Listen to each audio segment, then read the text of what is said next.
How you We were guys just doing? I'm just sipping, you know me. Just catching, yeah. just hanging out, getting a little energy. He's You know taking how it those Gotta is. plug it, monster. bro. Monster all day. Listen, I did the math.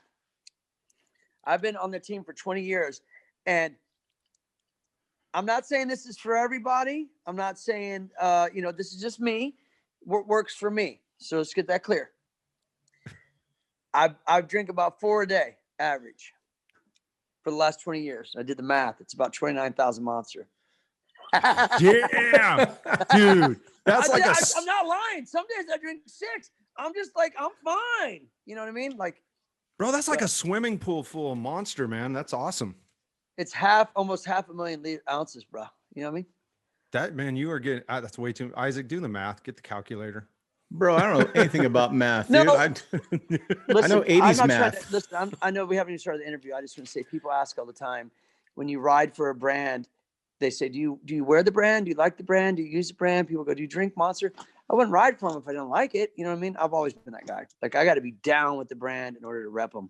So anyways, I agree. But anyone listen, that's what works for me. Say what you want. I don't really care, but that's what works for me. And I love it.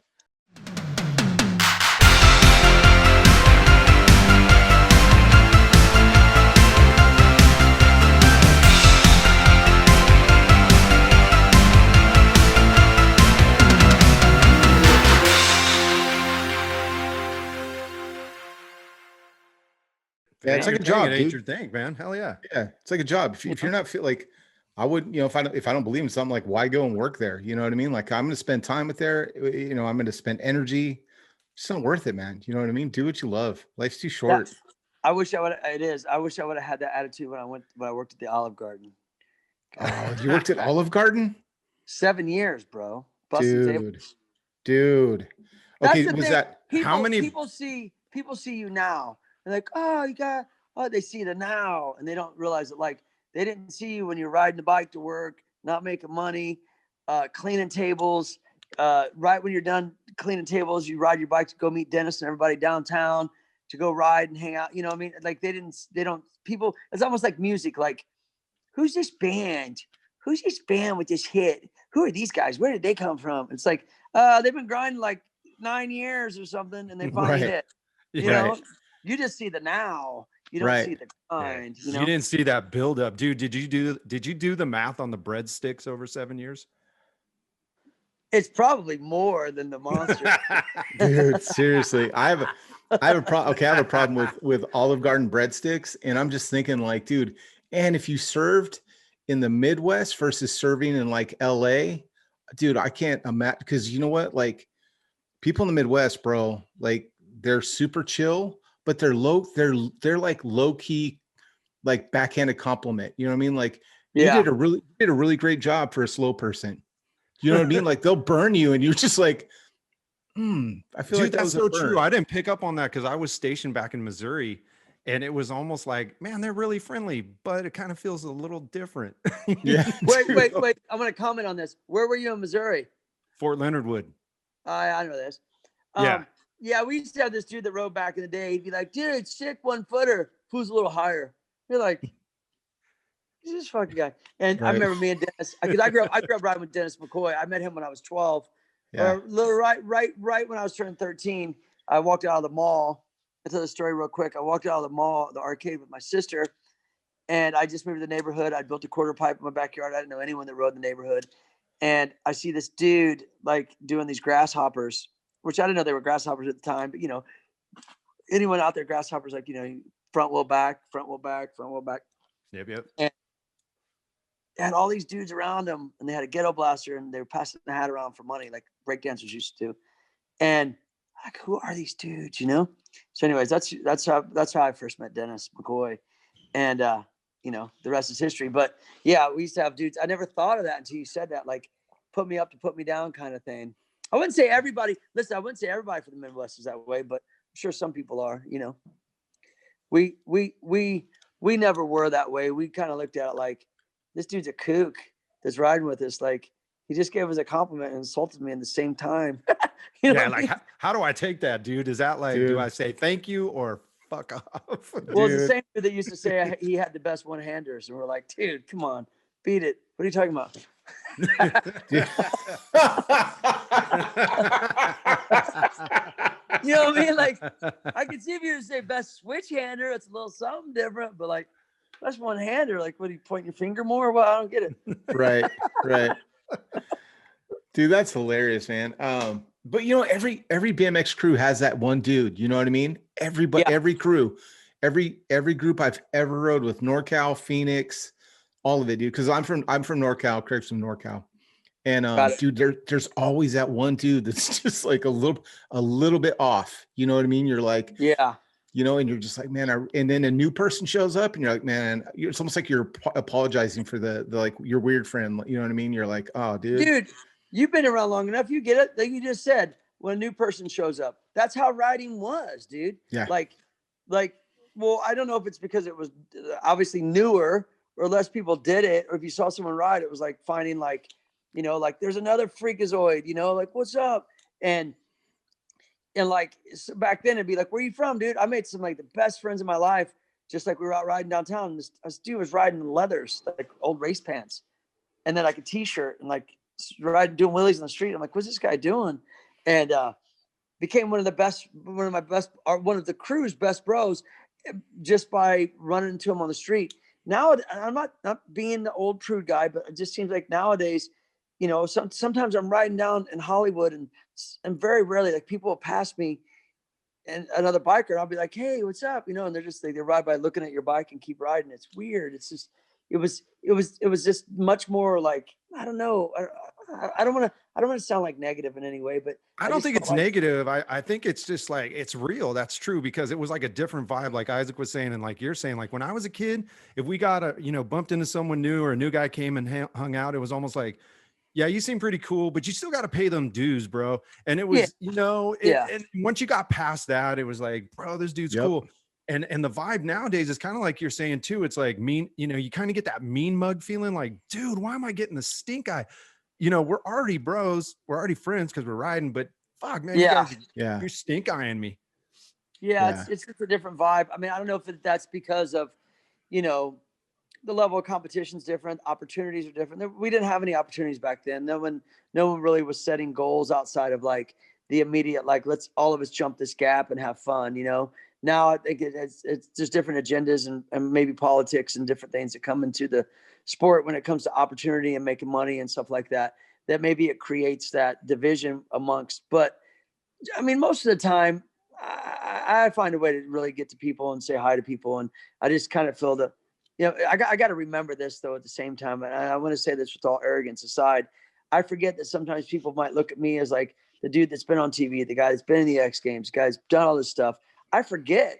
I swear, it's not like I wake up in the morning and I'm brushing my teeth going, yeah, I was on Cribs. Hey, you don't, you know what I mean? You forget. So I think people might even look at me differently. And sometimes this is on me, I might think they're vibing with me. When in reality, they might just not know what to say because they're kind of weirded out. You know what I mean? Not like starstruck, but just kind of like weirded out. Like, that's the dude. And like, so I got to remember that I forget that because I don't really trip on the things that like you've done in your career. I mean, I'm proud of it, but I forget because you're just always trying to move forward, Does that make sense? Yeah, and it's kind of like, man, it's like, that was a good example because it seems like there's all those things stack up like layers on an onion.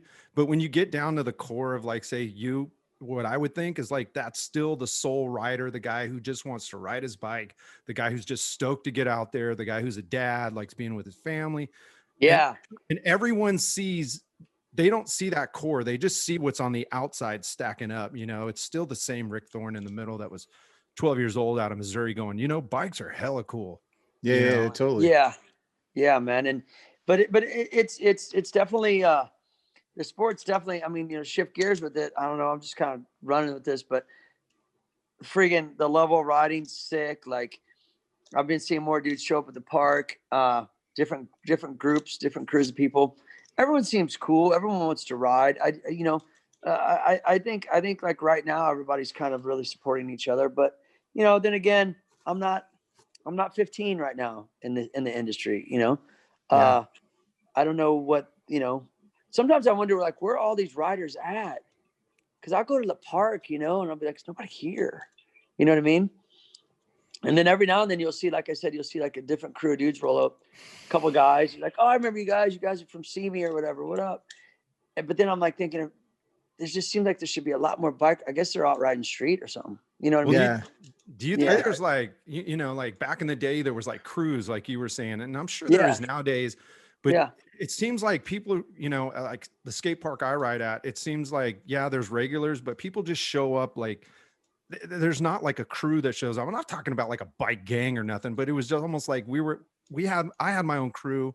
Guys would show up, you know, it was like, oh, so-and-so's here, so-and-so's here. And it's like, all right, everyone's here. Do you think know what like it is, Craig? You know what it is? What? Here's what I think it is, dude. Okay.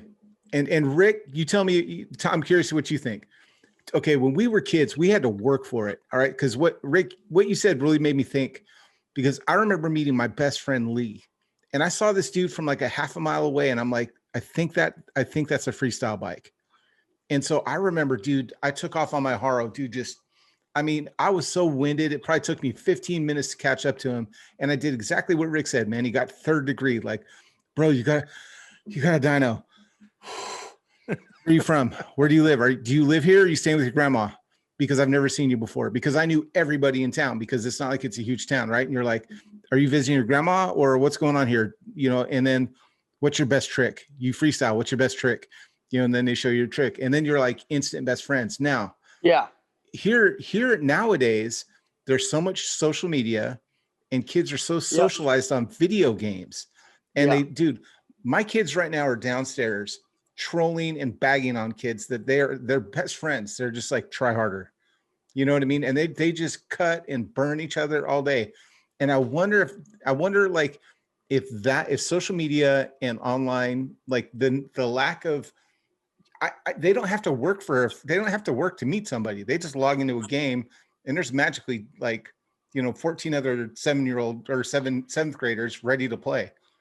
Well, I definitely, I agree with you. I mean, obviously video games and just having a cell phone alone is a distraction because there's so much you can do on just your phone. I mean, I seem to work more on my phone than I do my desktop, you know? But like, it's just, I think it's just also a sign of the times. You know, a lot of things have changed. I think being a parent, well, let me back up to say where the crew's at for bike riders. They're probably out there. We're just older.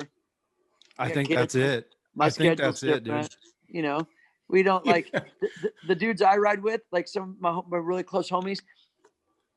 I even have sometimes a conflict of scheduling with them because they don't have kids.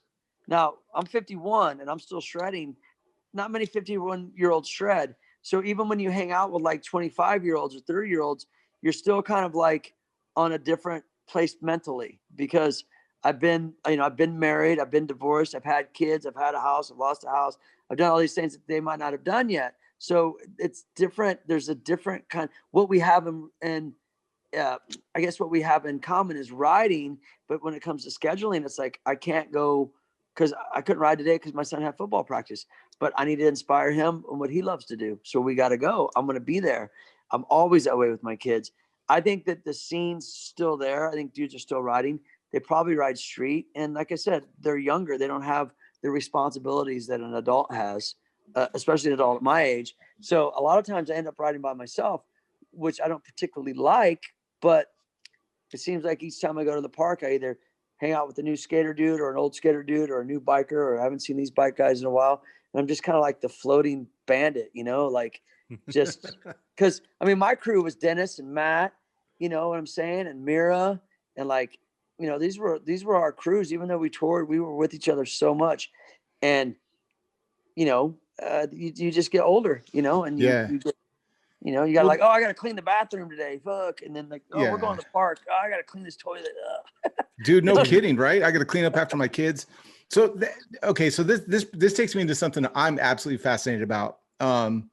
Because this is one of the things that makes you so relatable to me. I'm a dad.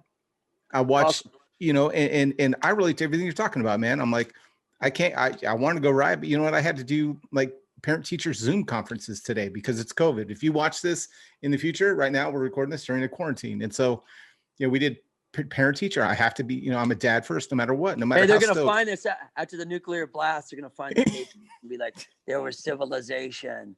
We'll start to put it together like it started with COVID. Dude, Anyways, no kidding.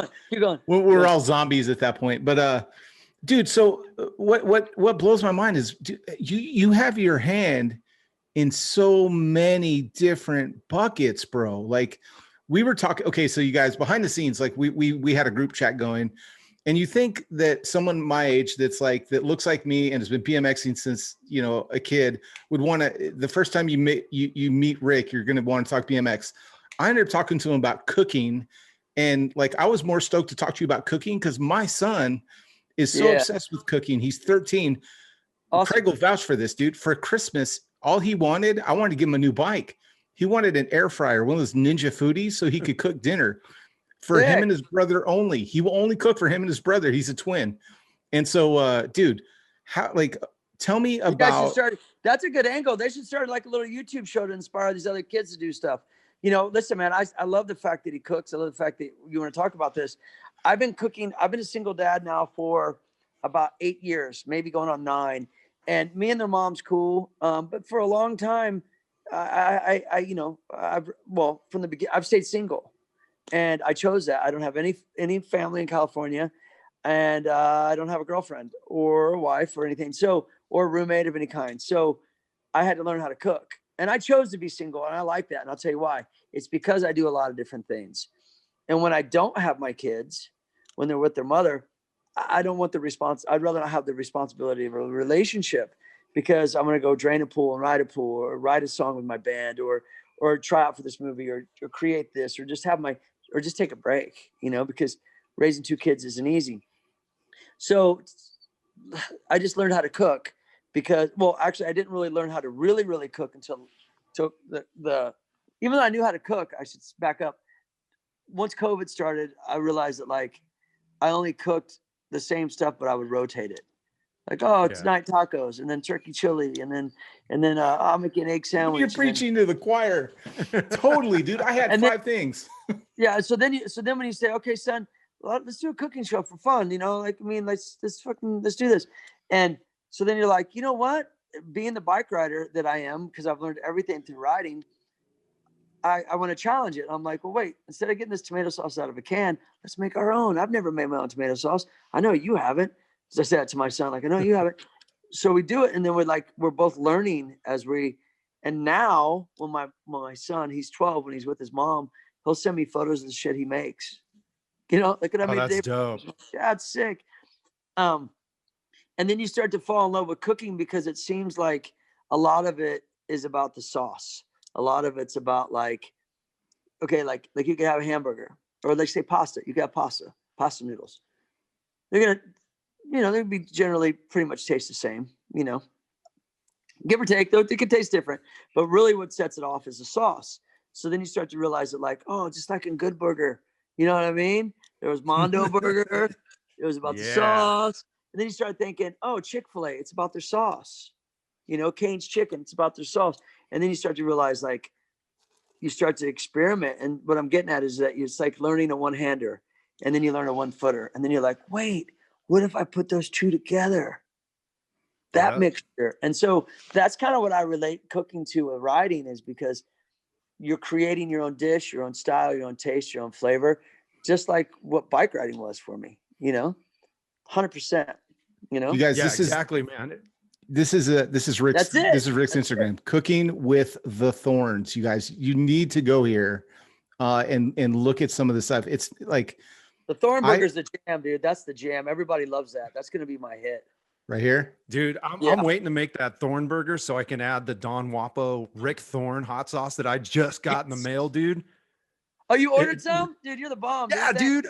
Dude, I ordered that, and I ordered one of the Warrior sauce as well because that goes to Wounded Warriors. But some proceeds go to Wounded Warriors. But I was like, dude, I even hit you up, and I was like, bro, I got the hot sauce. Then I went on Cooking with the Thorns, and I'm like, I got to make that Thorn Burger with the Wapo sauce dripped on top, dude. That's gonna be so killer. Dude, it's good. I mean, listen, my mom. I'll tell you how that all started. My mom, my biological father, he used to work in a place called Mobateria, and it was like a mobile roach coach. But they weren't like designer roach coaches back in the day. They were like the side flipped up, and they just served like, you know, pre-made sandwiches and, you know, sodas and stuff. Nothing, no hot food. What my mom used to do is she would make cheeseburgers, and they would sell them on the side. So he'd go out there with like, you know, so many cheeseburgers in his Mobateria, and he would sell them out. So they had like a little side hustle. So I learned how to cook those cheeseburgers from her. Now I'm gonna be like in and out and be like, Mom, I just bought you a house. You know what I mean? You know, like, let's go. So that's dope, dude. You know, like Isaac was saying, he's like, man, Rick has, and we were talking about this earlier, Isaac and I offline, and I was like, dude, Rick has, I mean, from like the late, because people forget, man, you didn't just, like you were talking about, you know, when guys do something, or a band does something and they come out with a hit song, that you don't see that 10 years of grinding it took to get on the radio to get that one hit. Like, people need to realize too, you were riding in the late 80s, dude. I mean, people think you might be a predominantly 90s or 2000s rider, but it's like, nah, Rick cut his teeth out of the 80s. And the reason why, go ahead. Sorry, I cut you off. No, go ahead, Rick. No, I'm just saying, like, I started riding quarter pipes in 81, and I met Dennis in the summer of 83, going into 9th grade, because I graduated 87, he graduated 85. And I'd already been riding. And so we lived the whole 80s. I competed in my first contest in 85. A lot of people don't know this, but I rode like 14 years right around there before I actually made a set income, like a check to say like, hey, here's some money. And it was from Airwalk, dude. And I think it was let me see here. If you go 81 to 91, it was around 95, right around there. They paid me, I think it was $300 a month. And that paid my rent when I lived in St. Louis. And I was like, what? So, I mean, like, you gotta take in consideration or understanding that, like, you ride 14 years. Yeah, I would go do shows with Matt. Yeah, we would do the Sprocket Jockey shows, but that wasn't enough to pay for me, like, all my food. I still had to have a job. So the only way you made money was through the shows. And so, and it wasn't a lot, dude. It was a lot of fun, but it wasn't a lot of money. And so I think a lot of people don't know that, like I said, of course they're going to say the 2000s, because that's when all this was booming. But, you know, when it hit the 2000s, in the early 2000s or whatever, you know, the first X Games was 95, but it really didn't start to build momentum until like late 90s, early 2000s. You know, I'd been riding a really long time up to that point. It wasn't like, it was, I mean, almost 20 years in the year 2000. So, you know, of course people aren't going to know, because they, like I said, and I'm guilty of it too at times, we only see what's in front of us. You know, how often do you see something and go, I want to research that? You just kind of go, like, you know, cool or whatever. Yeah, and that's kind of like what I was getting at, is like, man, you've been around. I mean, it's kind of like the band ideology you had, you know, like, you've been around, you grinded, riding all those years. You know, we've seen you in X Games, we've seen you in movies, we've seen you on, you know, other TV shows, podcasts, MTV, all these things. But people, you know, that's what I wanted to get at, dude. Like, you've been riding, you've been doing so many things for so long. And when you were talking about your schedule, I was like, how, and Isaac brought it up too. It was like, dude, how does one do that? How do you even find time to get out? And, you know, when the kids go with their mom and you're like, bro, I got my day to do whatever with, like, how much of that is like, okay, I got to show up for the sponsors, meet and greet. I got to do all this. Like, do you ever just get time to throw on your jacket, hat, and get your bike and be like, I'm just going to hit the bowl, I'm going to do some soul riding? Like, how hard is that? Absolutely. I mean, listen, I'll say the number one reason, I guess you could say reason why I'm able to be diversified would be that I've been riding for so long that riding becomes like kind of, you know, you become like a Jedi, dude. You know what I mean? Like it's your deal. Like I'm relearning a bunch of stuff down at Tony Hawk's ramp right now that I haven't done on vert for a while, because I got into pools, but like for a while. And so when you get into pools for a while, when you're like a dude like me that would do a lot of tricks and stuff on vert, you know, you start to lose your tricks. You start to like miss that. So you have to go back and relearn them or start doing them again consistently. But honestly, like, I think the number one reason is I'm not in a relationship. Yeah. My relationship has been with myself and with my kids. And I stayed single because at the time, there was a lot going on in my life. And I'd been married, for the third time, divorced for the third time. I was like, okay, it's time for me to figure out me. And when I started to figure out more about me, I started to like myself more, and I was okay to be alone. Not that I'm a loner or down, or I don't want to be around people. That's not what I'm saying. But my responsibility was to take care of my kids. So by not being in a relationship, I don't have a commitment or any obligation to anyone else. So it's my time, and my time then is like, okay, this much goes into music. Right now, I'm actually recording an audiobook of injuries that's happened to me that I wanted to do a book, but I want to do an audiobook and tell the stories of these injuries. So you take time for that, or then you go riding, or you shoot photos. You just balance it out, and like I said, it's just because I don't take care of anyone but me and my kids, and I don't have any other, like I said, man, like, it's not like, oh, I just have my kids for 5 days and I got the day off. Oh, no, I don't. I got to go hang out with my girl and go on a hike. I don't want to go on a hike. You know what I mean? I'm not going. I just don't care. Like, I know it sounds lame, but like, how much more do I got left to ride? Dude. And I'm going to ride this bitch out. And when I say bitch, I mean riding, not the girl, but I'm saying I'm going to ride this out. And I'm like, yo, like that pool I want to ride is 2 hours away and we got to clean it. I don't want to hear someone nagging me about, like, let's go to Runyon Canyon. I don't want to go to Runyon Canyon. It's boring. I want to ride, man. I don't care about that. Dude, how crazy is it? I want to talk about this. I want to talk about this because if you're doing let's go back just a bit. If you're doing an audio book on your injuries, damn, dude. I mean, that's pretty freaking impressive, man, because I'm thinking, like, because the last thing I saw from you, 7 broken ribs, 3 liters of blood out of you. I think were you at the Vans Combi or where were you? No, what happened? Because I'm like, I fought Warped Tour, the last Warped Tour in San Jose, and I woke up like on the flat bottom. Actually, not in the flat bottom, in the medical tent. Like, what the fuck has happened? And it was a complete fluke, man. Well, if you got a second, I could tell you why I think this happened. Is okay. I fell, and then I was like, yo, like, and this would be in my book, but I'll make it real brief so I don't give it all away. I fell and I didn't think anything was wrong. And I went like a day and I thought I just broke a rib because I broke them before. I'm like, it ain't going to happen, like whatever. And turns out I had 7 broken ribs, T2 vertebrae was fractured in my clavicle and my blood in my lung. And I did some research. And at the time I was vaping. I've never drank that much. I've never done drugs, but I did have an issue with smoking and then vaping, which I no longer do either. But I came to the conclusion that I think a lot of that happened to be from vaping.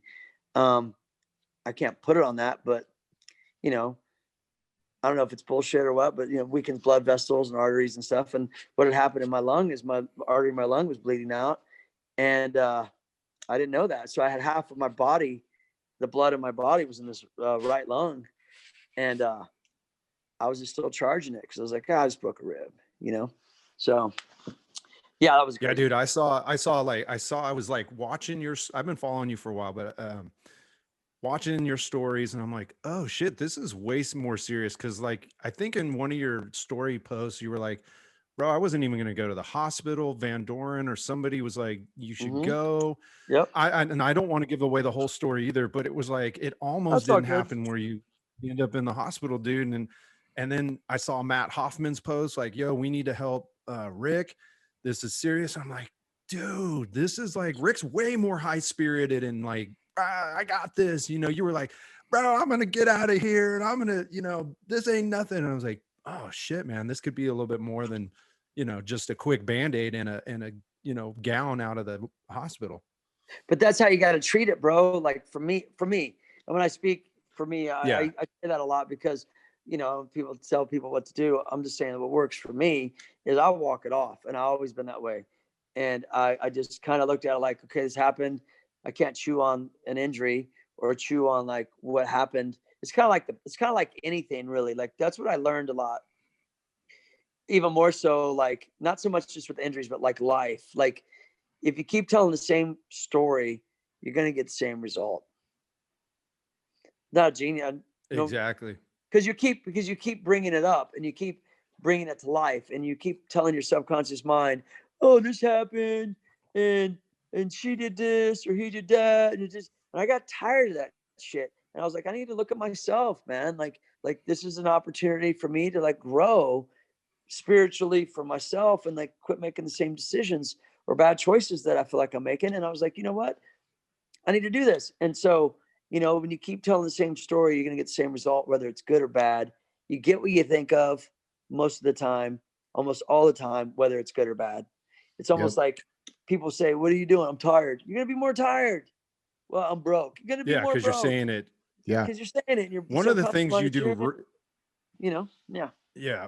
One of the things you do really good, Rick, and I get stoked on it, bro. Like when you do your stories and you're just like driving in your car and you're like, hey, like, I think it was the one today or yesterday, I can't remember. You're like, don't let nobody, today tell you that you can't do something. Don't live up to anybody's expectations, set your own and go for it. But that's an example. But like when you do that, dude, and I listen, bro, I like follow each one because you're being like so organic, so true. I mean, there's no like fakeness in it. And it's like, people should listen to things like that. It's like, there's a message, and it's not coming from a Hallmark card. This is like a guy like, hey bro, this is what's working.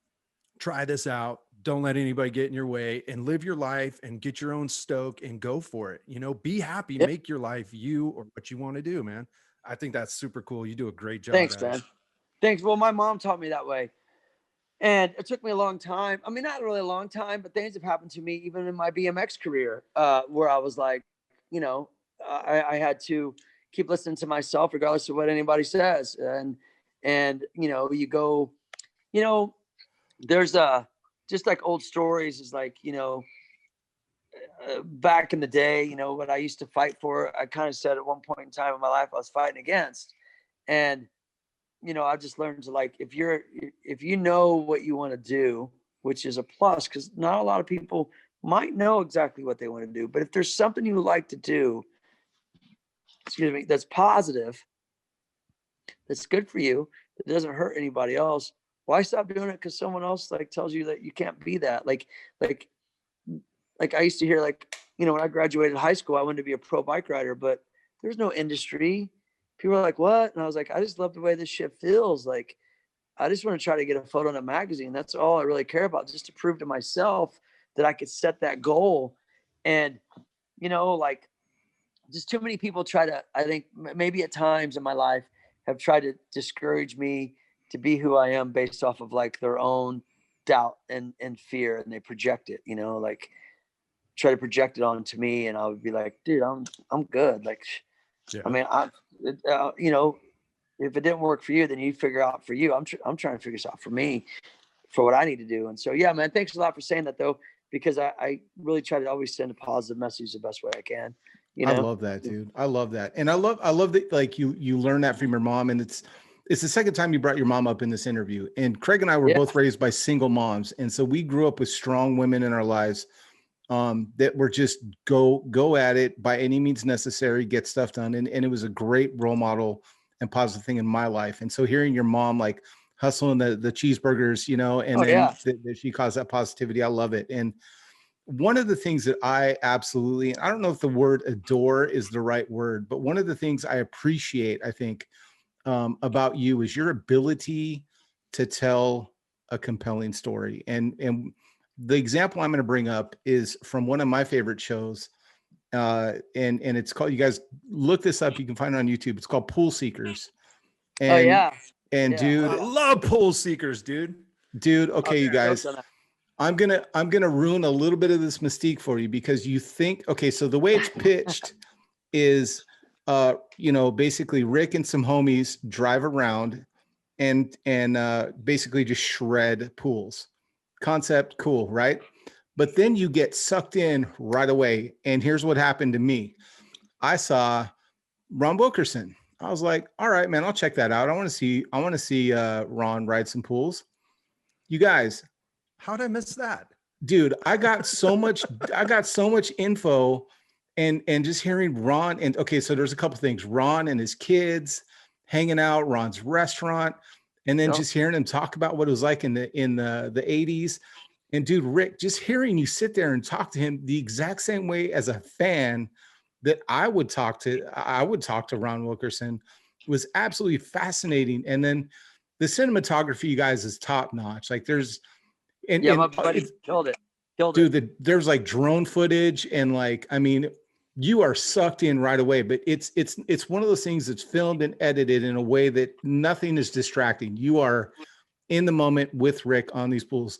Tell me about how did you come up with that idea and how did you pitch it? And did it turn out the way that you expected it to turn out? Or were you just like, man, I've got gold right here? Because I could watch those for days, dude. I love them. Well, thanks, man, for saying that.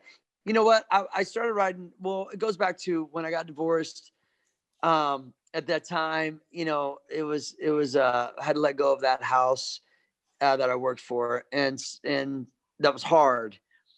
And I learned a lot through that. And then so, like, you know, I make this as brief as I can, or not as brief, but you know, I was married. I worked for this house. I'm not from California. I thought I was doing things the right way. And then boom, it hits like, you know, you get in a divorce, you got to get rid of your house, move back into a 900 square foot apartment after having a house in Beverly Hills for 12 years that you worked your ass off for. You saved your money because you didn't party, because you didn't gamble, because you grinded 10 different jobs when you show up somewhere, and you saved all of it. And you had this vision and this dream for yourself of these goals that you wanted. And I had to let go of all that. So then when I was going through like trying to, you know, figure myself out more, I started riding pools because I was like, you know what? I need to learn to let go of stuff, material stuff, even a house. Yeah. Even if I hold on to this house, it could weigh me down.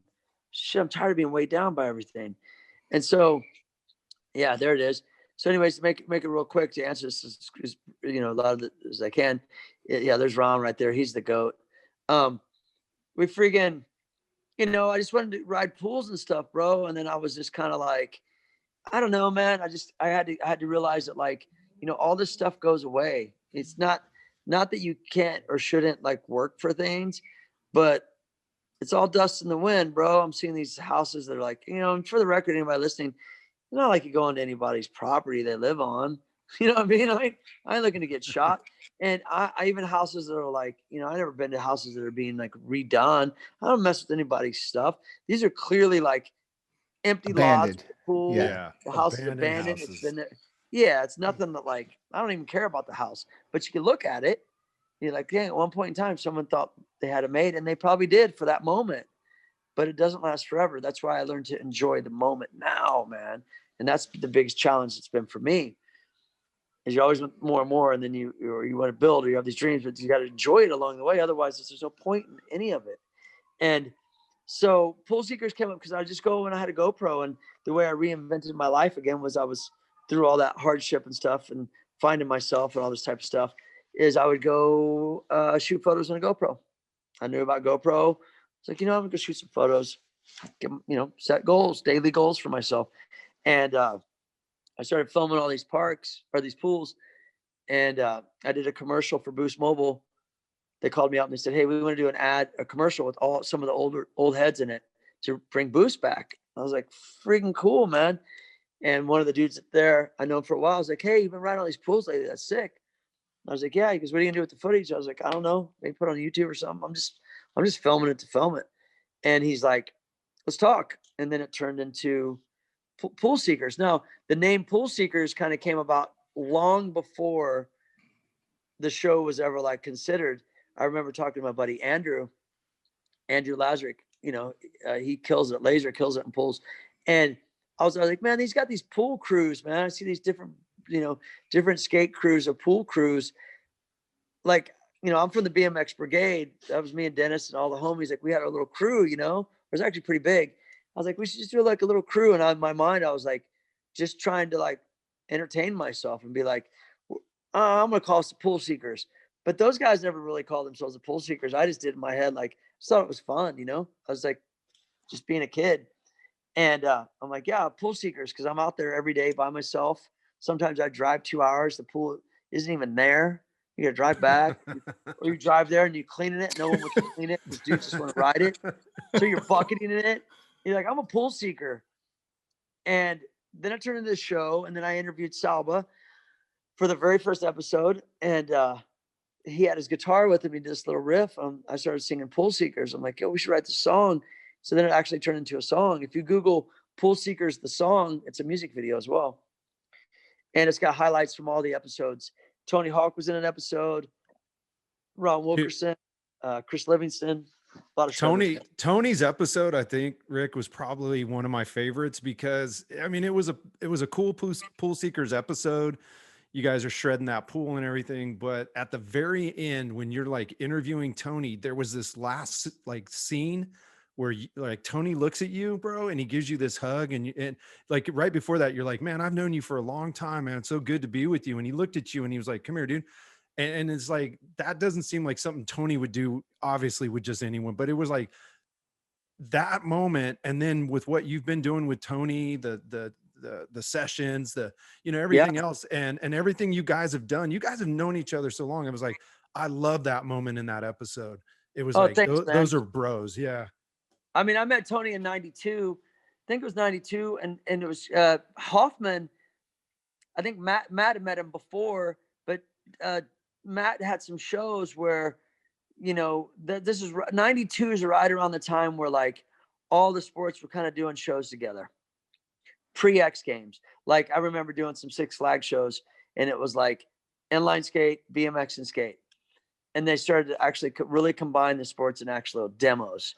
You'd heard of stuff in the 80s, like the Swatch Tour and stuff like that. But like this was like, it was new to me. And so I met Tony in 92, and it was actually Sprocket Jockey shows. And yeah, dude. And so we remained friends. But I'll tell you this much about Tony Hawk.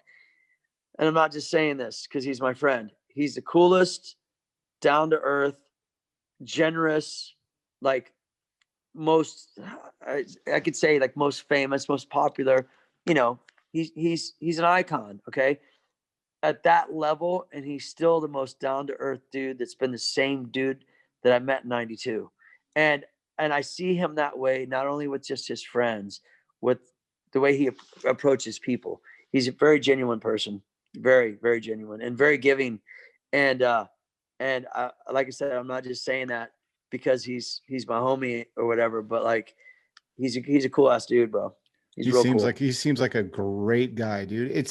Here's the thing about legends, and I'm including, you guys, this is probably awkward for you, Rick, but I'm including you in this as well, because, never in my lifetime would I have sat here and thought Rick Thorne's going to come on our little, BMX podcast. So, I'm stoked, but just dude. Thank you. Shout out to the legends out there. And this is me just kind of speaking to you and to people like Tony, just like, thank you so much for being so generous to your fans. And, because like for me, dude, you've always been around. You've just always been around in BMX. Like, it's like Rick's always there. And the cool thing about it, dude, is like, again, dude, back to being a dad, man. I'm watching, was it Paul Bartlett Mall, like the Mall Cop? Mall Cop. Yeah. Paul Blart. Yeah. Yeah. And I'm just like, I'm sitting there, I'm like, we're having a blast watching with my kids. Cause they're at that age where they like, farting in the bathtub is funny, and I'm 48 and I still think farting in the bathtub is funny. So like, we're all on the same level. And, we're sitting here and I'm just like, I'm geeking out really hard because I'm like, you guys, that's Rick Thorne. And they're like, that's cool, Dad. I'm like, you don't understand. You don't understand though. Like he really does ride bikes really good, And I'm like breaking it. He's a really good bicycle rider, you guys. So I'm just, your dad's not weird anyway. But dude, Mall Cop was awesome, by the way. And I didn't even know I was riding my bike when I went in for that audition. I didn't know until about 2 or 3 days before we did the actual table read that they're like, oh, you're going to be riding your bike. And then that's when I realized that it was like Mike Vallely, Jason Ellis, Mike Escamilla, Rooftop was in it. I had no idea those dudes were in it until I got to the table read at Sony. And I was like, whoa, like, and Kevin James came in and he was just like super cool, knew everybody's name. It was like total pro. But I went into that audition, like, it wasn't like, okay, we know you're a biker. We're going to put you as cameo. I went in there because I went to acting school for 3 years. After I did the movie XXX, I did a cameo on that. I wanted to act, and I needed to learn how. So I thought, cool, this is another acting role. And they don't want me to be a bike rider at first, because you don't want to get pigeonholed into that cameo bike rider thing, because you'll never work. You'll do like 2 or 3 films and that's it, you know? And so I was like, dude, I want to learn this. I want to learn how to do this. And that's one thing about me. You can say, how do you do this, this, this, this, this, and this? Well, you got to remember, I've layered a lot through the years, and I've learned how to do a lot of things through the years, and I've studied them. And you still continue to study your work, you know, and just going for it. And anyhow, when they said bring your bike, I was like, oh wow, I'm actually going to be riding this too. I had no idea. When I went to the audition, they're like, okay, take over the mall. You're like, everybody get the fuck down. I'm sorry, I don't know if I can cuss, but everybody get down, you know, like hit the floor, come on, you know. And then I got a call back, and I did it again, and they're like, and then, you know, then it was with the producer and director and stuff. And so the whole time I was just thinking like, cool, I get to play like this crazy dude that takes over the mall that has nothing to do with bike riding. Yep. Dude, your acting, like 3 years acting classes, I'm going to give you props, bro. In XXX, in White Tea, Mulberry Park. I went and looked at those, dude, and I was like, fuck, man, Rick can act, dude. I mean, well, dude, I just did this new one with Eric Roberts and Andy Dick, and I played bartender, and it was an independent film. It was cool. You know, it was pretty chill. It's not out yet, but I gotta say this real quick. We're going to be filming this thing. It's called Rum Boys. Not thing, but it's either going to be a movie or a series. And I'm just going to, we've talked about it. We were getting ready to film it a week before COVID started last March. And now we're going to have a meeting this weekend, and we're going to start to film this project. And hopefully I would hope that it turns into a series rather than a movie, but either way, I'm stoked to be part of it. It's going to be pretty rad. I'm pretty stoked. So thanks for saying that, about acting, because it's totally different than like if I play myself like a bike rider, then you're like, it's easy, you know. But even just the language and the just everything about movies is not everything, but a lot of things are different than TV, which is different than radio, which is different than writing, which is different than music. But somehow they're all kind of weirdly connected together in my mind. And that's why I'm able to do all this stuff, because I have a passion for all that stuff. You know, it shows too, because like the difference between your characters in Mulberry Park and White Tea, it was like you weren't playing some pigeonholed role every, you know, even in XXX with Vin Diesel, it's like every character I've seen you play where you were acting, where you had a speaking role and you were, you know, part of that. You switch it up so good, dude, and it's so believable. Thanks, man. I mean, yeah, it's those 3 years definitely was worth it, bro. Well, yeah, dude. The way that I got in with XXX is I had a TV show for ESPN back in the day called X Today. And Vin Diesel came to the Philadelphia X Games because he was gonna film XXX. And they prepped me. They go, "You're gonna interview Vin Diesel?" I was like, cool. And he's coming out because he wants to study like action sports culture, because they have this new movie coming out. And they didn't know how good it was gonna do, but you know, Vin Diesel seems to do good in all of his films. Seems to be pretty successful in everything that he does. And so it was cool. I interviewed him. And then after the interview, he goes, "You know what? I want you to be in the movie." Yeah. I was like, "What?" I was like, "Wait, what?" He goes, "I like your style. We're going to write a part for you in the movie." And I was like, "Shit, let's go." That's rad, dude. Yeah. And Yeah. that's how I got in that freaking movie, man. He was cool as all hell. And I think a lot of my success has been at the right place at the right time. And sometimes it's been at the wrong place at the wrong time. But it's more kind of like White Tea is a perfect example. I ride up on Sunset all the time. I've been doing that ride since 96. I ride 10 miles. I just clear my head, put on my headphones and pedal. One day I pulled up across the street at the Shamrock where I get tattooed. And I got out and I look over at the Roxy, and they're filming a movie. So naturally I just kind of roll by there, and I look over the window, and the two main characters recognize me. They're like, "Hey, what's up, dude?" And I didn't know. I'm like, "What's up? What are you guys doing?" Like, filming a movie. Met the director right there. He's like, "Call me." They wrote me a part. Yeah. That's how that happened. What? Yeah. That's how that happened. I'm telling you. And and in my head, I'm just like thinking like, what a trip. Like, right place, right time, just going about my day, not trying to seek it out, not trying to, where are they filming? I got to get in this movie. None of that shit. It's just been kind of like, It's just the energies kind of came my way. And so then I thought, well, I better learn how to do this shit if I'm given the opportunity, you know? Right. Like, Yeah. And then, you know, Steve Caballero said something to me a long time ago that really stuck. He's like, you know what, Rick? I just, you know, not word for word, but along this line, he said to me, I agree to things before I actually know how to do them. Something like that. Like, in other words, like he takes the opportunity and figures it out along the way. And Cab's been a big inspiration to me, touring with him for years and learning a lot of different ways to diversify yourself and stuff. So, yeah. Dude, that's such a dope story. Have you ever played with the Faction? Or have you ever seen him play? Yeah, I've seen him play. I saw them, you know, it's crazy stories. Like I want to say not last 2 years ago, me and McCoy was in town and we drove up to NorCal. I'm going to say San Jose, to see Faction play with Old Firm Casuals, which is Lars's band. And then, no, I take that back. Faction opened up for Rancid. And that was, where was that at? Because we were there for 2 days. They played one night at one club with Old Firm Casuals, and then the next night they opened up for Rancid. And I forgot where it was. I think that one was more in San Francisco, and the other show was in San Jose. So yeah, I've seen them play. Them opening up for Rancid was amazing.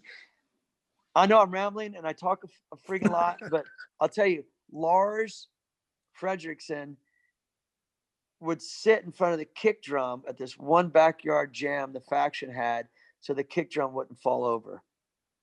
What? back before Lars was like in any of his bands and before he was in Rancid. And I remember he posted that photo. It was like, yeah, he was a fan of Cab and the Faction. And if I remember correctly, the drums were moving and he sat there so the drums wouldn't fall over.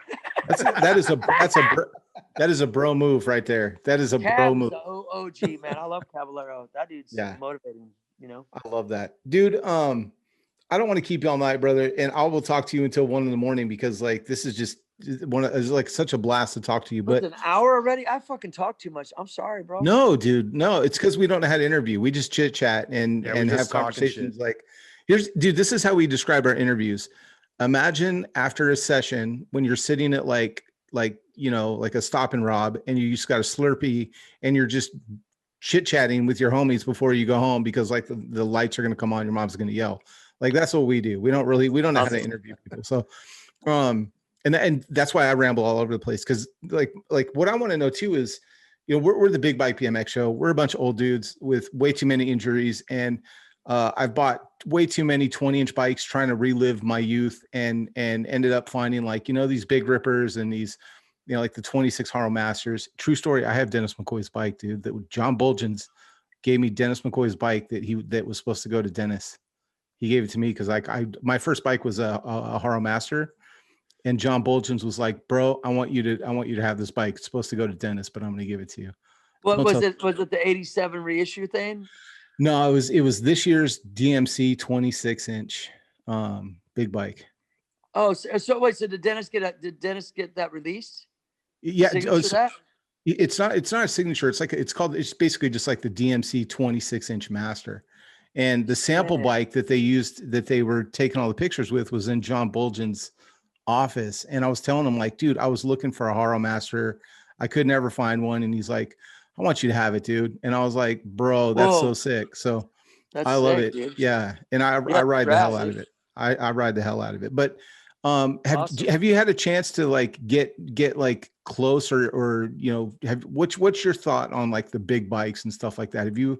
I've seen you ride them, obviously. Like I've seen you know. I ride them a little bit. Like I still, you know what, man, when I go pedal 10 miles a day, I'm on my 20-inch.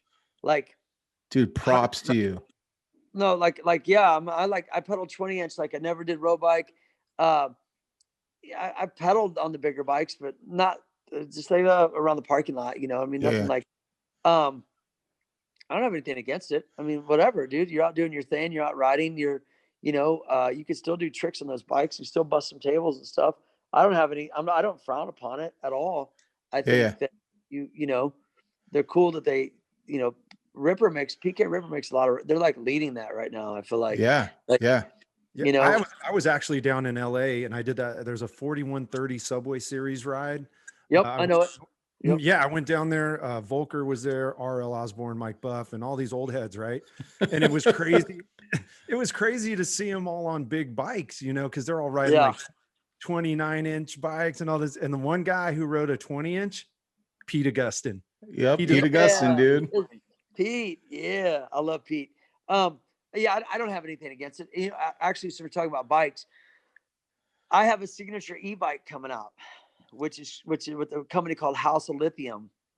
And people are like, e-bike, like, and it looks like a BMX bike, but like BMX on steroids. And dudes are like, whatever. And I got these bikes and I rode some in the park and I was doing little airs on them and stuff.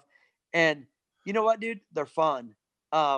Is it replacing my BMX bike? No, it's not. Me and my son go out on these e-bikes. We have a rad time. They're kind of made for people that like, you know, maybe wanted to ride or don't ride as much anymore or have a lot of injuries and they want to zoom around on an e-bike and, you know, still be able to jump a curb or something. It's pretty cool. By any means, it doesn't mean that I'm like not going to be riding my BMX bike still, but it's a rad opportunity to get like, you know, people not necessarily, I mean, cause it's also pedal assist. So you could pedal it as well, or you could give a gas. And to me, they're fun, dude. They're a lot of fun. So I'm not going to sit here and say like, oh, big bikes or whatever, or road bikes or this or mountain bikes or that. Like, do what you think, what makes you happy, you know? I don't frown upon any of it. My bike, that e-bike's going to be out a little later this year, and it's a cool opportunity. And I think it's cool that it's a lot like we got profile cranks and bars and parts are all profile. So it's pretty cool. Dude, that sounds dope. When you're ready to release it, come back and tell us about it. I will. And and listen, man, it's fun. And that's really what like this bike is designed for, not to replace like, you know, what we're doing on 20-inch bikes, not to replace that or say, you could do this on this bike instead of that one. It has nothing to do with that. This is just a fun bike to have fun with, to mob around town. You know what I mean? Me and my son would the thing goes up to 80 miles in one charge, bro. It's pretty sick. I'm not surprised you're at the forefront of BMX innovation. That does not surprise me even a little bit. Like, it's all fun. Yeah. Here's the thing, dude. And if you bring joy to, you know, half the population, that's all that really matters, man. If you can still pedal your 20 and have a blast, ride your 20. If you want a pedal assist bike, dude, there's an option for you. And I love that. That's all. Like, you guys, anytime you think about criticizing a new invention or something that's new in your sport or whatever, just remember at some point you were 10 and you were thinking that right now in 2020, 2021, we would be driving jets and cars and hoverboards.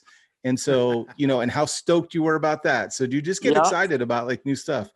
All right, Rick. Well, also too, bro, real quick, life is like a feeling. You know, you do things for the feeling. I still ride bikes. I still go on that 10-mile ride because the way it makes me feel, the way I clear my mind, like everything's about a feeling. Not everybody's going to be like riding it. Everybody's going to ride at different levels. It doesn't mean like that you still can't go out and have a feeling of something if you feel a particular way, whether it's on an electric bike or your 20, what is it 29 inch or 26 inch you have, or 20 or whatever. It's like, and then it's all a feeling, and you search for that feeling that makes you happy, because ultimately it's about making yourself happy. And you know, if you're out riding, I'm cool, you know, it's all good, you know what I mean? You're out doing something, and that's a good thing, you know what I mean? That's I agree, you know. 100%. And if not everybody's going to be a freestyler, you know, but some people just want to ride down the street. How am I going to like say like, no, you got to freestyle if you're going to be, I guess I probably was that way. I was probably that way when I was 15. It's like, what's up, man? You're a rider. Let's see it. Yeah. I do, because that's the truth though, because you really think about it, man. And I can tell you, like, you know, man, I got tricks. I got, you know, tail whips on the big bikes and you know, wheelies and all that stuff. But dude, here's the thing. I promise you, there is a more soul rider somewhere right now riding his bike that gets more stoked on just riding in a straight line. And I'm chasing that feeling. I'm chasing that. And that, you know, what you had said about it's a feeling was actually that segues into the last question that I want to ask you, because this is one of those ones that I'm dying to know like what this answers to you. Okay. What is your favorite trick? And not because of difficulty, not because how long it took you to learn, but I have a theory that every rider has a trick that when they do it, it just feels the most pure, and you just get so stoked where you're like, I don't care if anyone ever saw this trick. I just like to do it. What would that That's a be for tough you? question. I know. I mean, because like I rode, you know, a lot of people don't know, I competed flatland for 10 years, and I'm from the 80s when flatland was bigger than ramps, and there was no park course or park courses or box jumps and stuff. It was like you show up at the contest and there's like 100+ riders, and 88 of them are flatlanders. I mean, that's just how it was. Yep. You know, I mean, there's nothing like hauling ass and doing a hang five down a hill, just bombing it. That gives me the same feeling like as if it's like a stretched can on vert, or like a Cherokee, or just tweaked pulling the bike.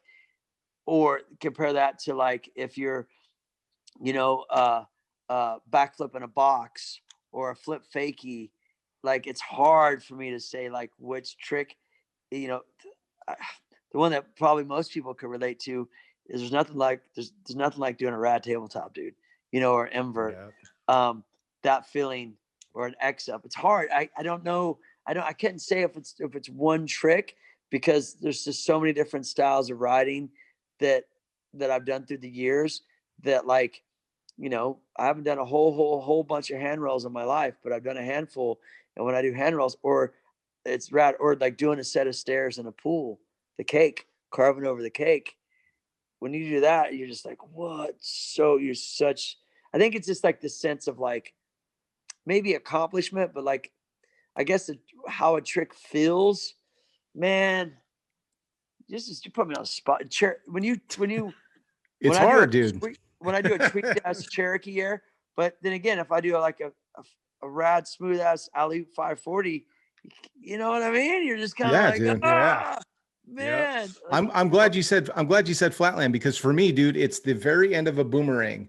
So imagine like a boomerang, and it's that last minute where you float and you flail, and just that last whip when your leg clears the seat and you land on the pedals, and you just like salute the judges, because that was the most perfect thing. And it literally, like, it's your kids, or like the cat's outside, the cat saw it. You know what I mean? That's it, dude.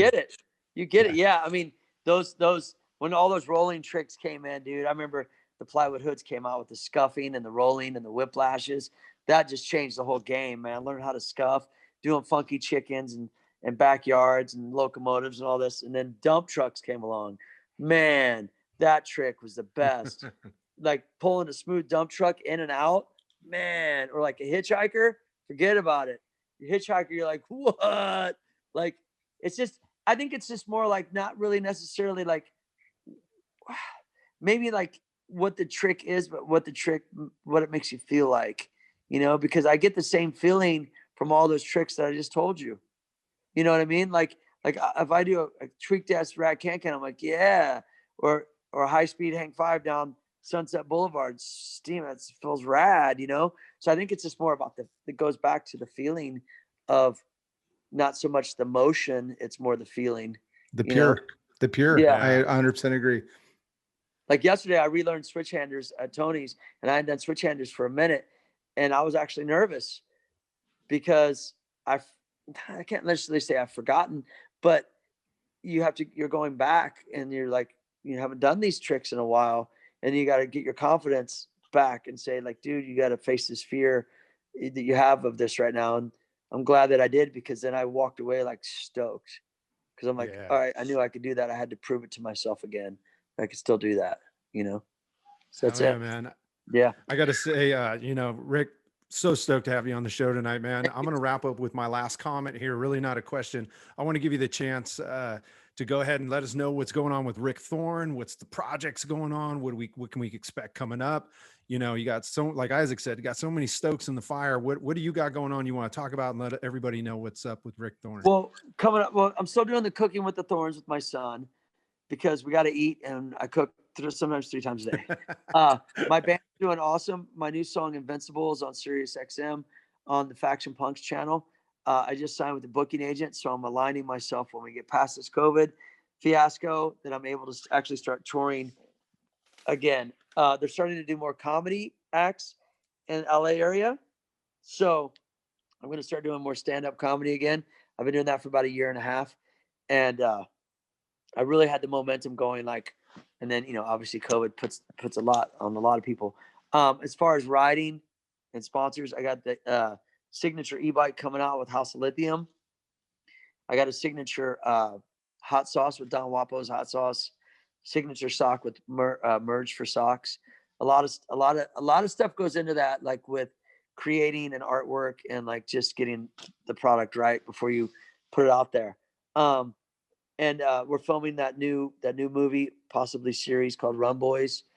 It's pretty rad because it has this company here, NeuroXPF, the owner, his name's Kyle Turley, and he's an he's an NFL legend. He played for the Saints, and he's in it, and a lot of other heavy hitters are in that. It's going to be sick, and hopefully that goes well. There's another movie we're going to be doing as well, but I hopefully it happens. I can't really say a whole lot about it, but there's a couple of those. Keep but your eyes open. Yeah, but I mean, like, I don't know. I feel like I'm just rambling, man. I don't know. Like, there's just a bunch of shit. You just keep going. You just keep writing new songs, writing new tricks, writing, and then you just kind of roll with it, man. So I appreciate you guys listening to me ramble for an hour or whatever, and have me on your show. I really do appreciate it. Thank you. Yeah, man. Dude, okay, you guys.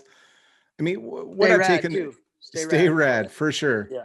You know, talking with you, Rick, I mean, what I've learned is basically like, you know, go after the lessons that I've learned talking to you is stay positive, always look at the bright side, put yourself in positions where success will find you.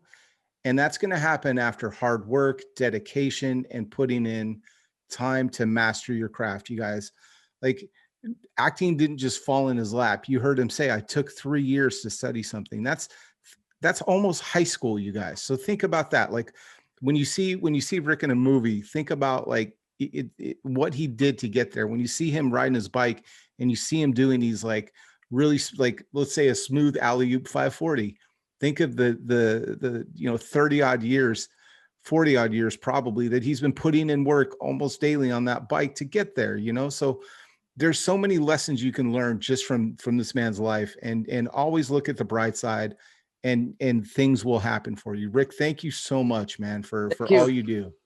Yeah, no, thanks a lot, dude. And one more thing, I'll shut up. It's the power of your own speech and the power of your own thinking, because what you say or think, your subconscious mind acts on and doesn't know the difference between rich or poor, hot or cold. I studied this. I studied how your subconscious mind works. And it goes back to when they used to say, don't go to sleep with the TV on, because you're listening. It's listening. It never sleeps. It listens to what you say and takes everything so literal. So it's just as easy to say you can do something as easy telling yourself you can't. It's all something you have to find in yourself, and that balance. And I challenge myself every day with it. And then once again, stay rad to everybody out there. Stay rad to you guys. I really appreciate you having me on your show. Much love to all of you. Thank you very much. Thanks. Amazing. Craig, what did you learn? And then send us out, brother. Bro, one of the lyrics from a Good Guys in Black song goes, how we spend our day is how we spend our lives. I'm not invincible, just trying to survive, man. Yep. I have to say that is kind of sums up, you know, Rick's persona, the way he carries himself, the way he presents himself, and it's worked for him for so many years, and it's affected so many people who listen to things like that, like me. And I just want to say thanks, Rick, for showing up tonight, man. Such a huge honor. Stoked to have you here, brother. We want to say thank you to everybody who showed up tonight to listen to Rick and hear him talk tonight, because we had such a good time here at Big Bike BMX. Thanks everyone for showing up. If you guys are watching this on YouTube, now's the time to drop us a comment. Let us know what you think. Hit that subscribe button. If you're streaming with us on your favorite platform of streaming, iHeartRadio, Apple Podcasts, Spotify, wherever you're at, go ahead and give us a like there as well, man. We want to thank our sponsors as well. We've got RideOutSupply, Etnies Shoes, PhoenixBikeCompany, KnightBikeCompany, CrushedMX Gloves, JTRacing USA, and OldBones Therapy, one of our newest sponsors. Yeah. Shout out Brandon. Yeah. Heck yeah. So thank you, Rick, man. Really appreciate your time, bro. Thank you, brother. Stay rad. Stay rad, man. Always, man. All right, you guys. Thanks for being with us tonight. We love you. Everybody in the live chat on YouTube, I love the shit out of you guys. Thanks for coming and making Mondays awesome for us. We appreciate it, and we'll see you next week.